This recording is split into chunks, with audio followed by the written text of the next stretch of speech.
Well, when the COVID pandemic hit, we were scrambling, trying to switch gears to online learning. And in some cases, captions were put in place because interpreters were not put in place at that moment.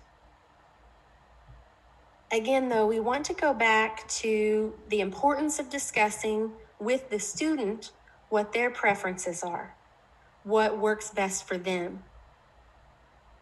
If they have asked for an interpreter, it is very important to comply to their request for accommodations. When we made the switch to online, their preference may change. What works well for them may be different. So you want to check in with those students. Now that you're remote, how is this working for you? What are your plans?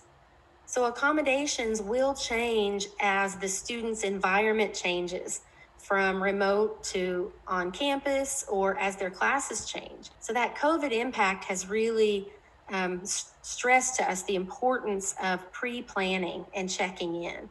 Also check in with your IT department. If a class is online, you'll want to find out what the accommodation setup is going to look like so that you can check off all the boxes needed before class starts.